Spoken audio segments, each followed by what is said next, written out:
Ladies and gentlemen, my pleasure to speak to you today about Smash. Our story is actually very different from the one you just heard, and it's different because we don't have any resources. We've just finished our first drill program, and this, in fact, that I'm going to talk to you about today is a grassroots program in the Yukon, and it follows up from success that we had there in the last couple of years. So the main points I want to leave you with today that you can see on the screen are that Smash is fully funded. We have a very tight capital structure. The land package that I'm going to talk to you about, I want to explain to you and convince you that it's a very prospective land package, and I think with 1.25 years of fieldwork we've been able to show that.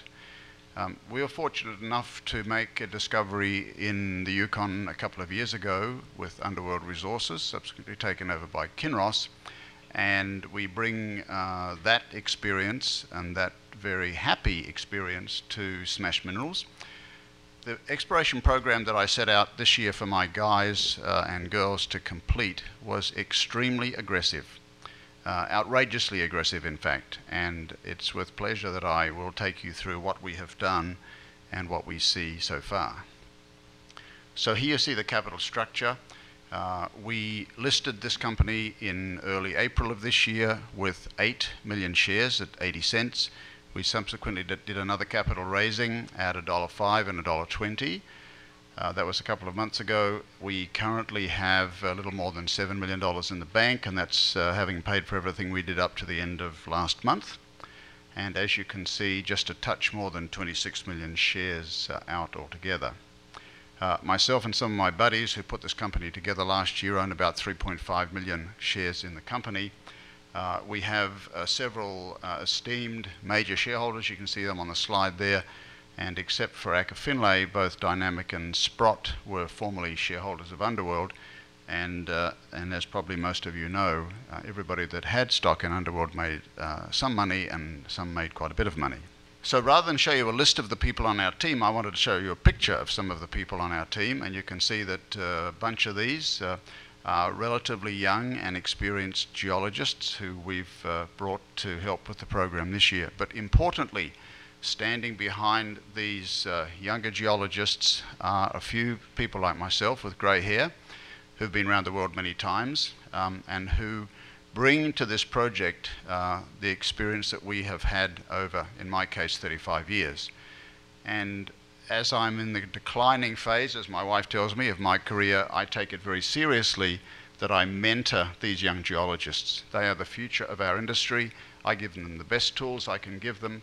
I motivate them. I visit the camp often. I walk in the field with them because I want them to have the good fortune and the thrill of several exploration successes, which I've been lucky enough to have in my working career. So where are we? We're up in the western Yukon. I'm sure many of you have seen this slide before. It's the Tintina Gold Belt. There's a lot of gold being produced in this part of Canada and Alaska. You can see the table there that shows both placer gold production. We're not looking for placers, we're looking for the source of the placers. We're looking for hard rock gold, which is where the placers came from, and among others of the placer producing areas, you see the Klondike, the famous gold rush of the late 1800s, which has recorded production of 16 million ounces, and I actually think the placer production, and it's still an important part of the Yukon, is quite a bit more than that. So, I mentioned the Klondike Gold Rush, 1898. Here's a picture of it, and here's a picture of some of the gold from one of the placer operations on our property. And as I said before, placer gold mining is still a very important part of the Yukon economy. I want to share with you now a little bit of history of the Yukon and recent history as it relates to the Underworld discovery and what we are doing. So the first thing on this chart, you can see the number of claims that have been staked in the White Gold District. This is not the area where ATAC are working, in the White Gold District in the last 10 years, and you can see a dramatic increase. So why was this?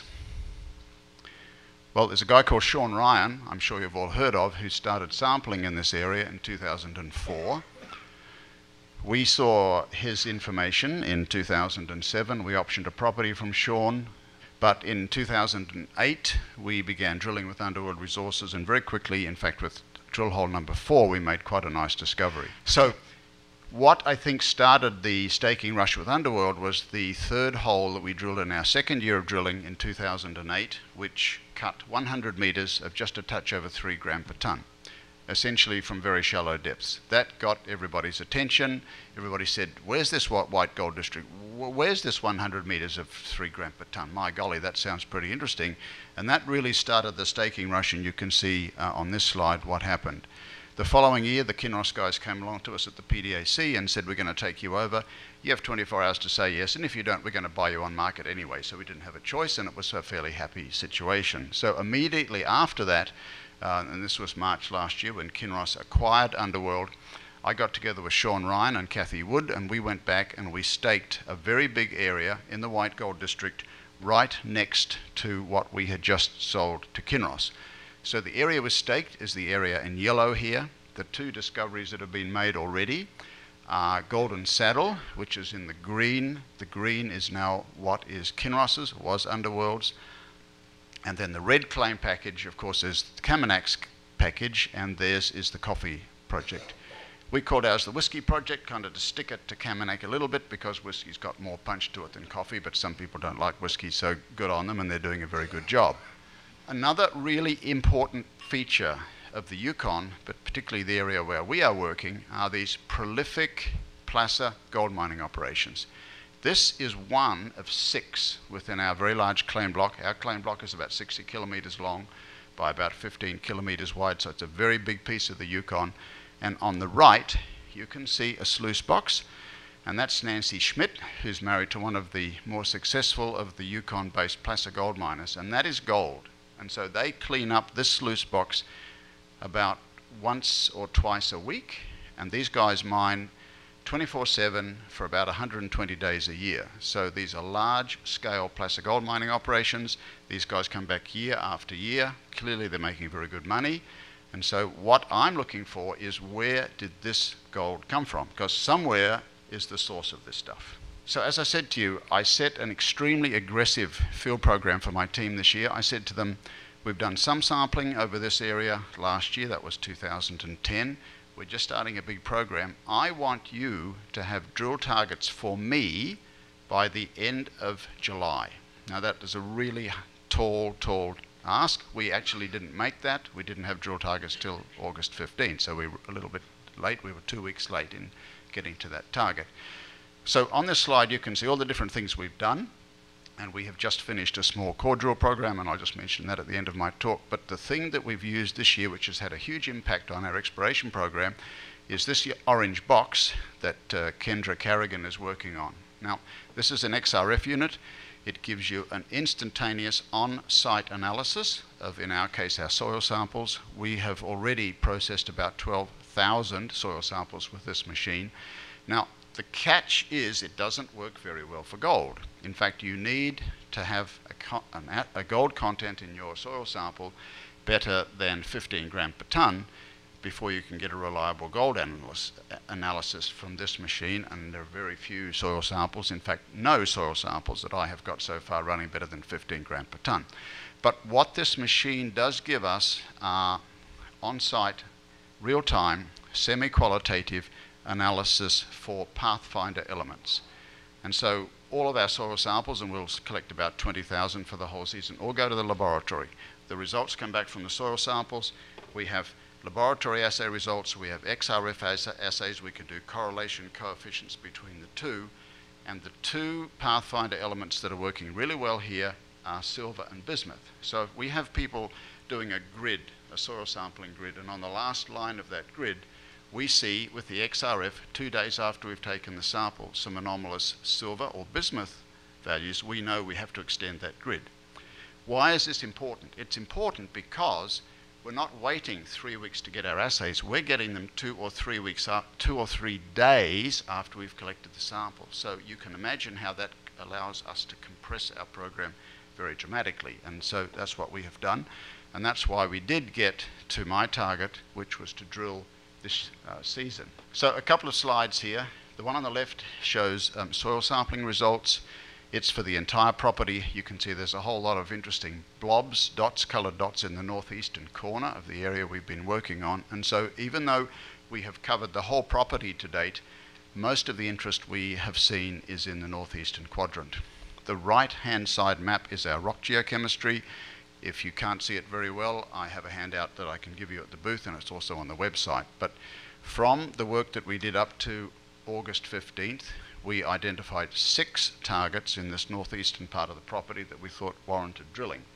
We've managed to drill 4 of them, and we pulled the drill out a couple of days ago because the weather's starting to get very cold, and very quickly we're going to see everything freezing up. So we have completed a small drill program, a total of 8 holes.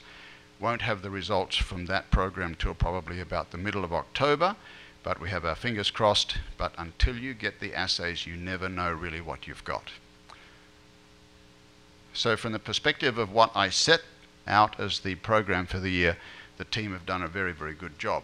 This slide shows you just a list of some of the other companies working in the Yukon, and I show you this because I wanted to show you our market capitalization relative to that of some of my peer companies working in the western and central Yukon. So at the top of the chart you see ATAC and Kaminak with big programs, lots of good results that they've outlined.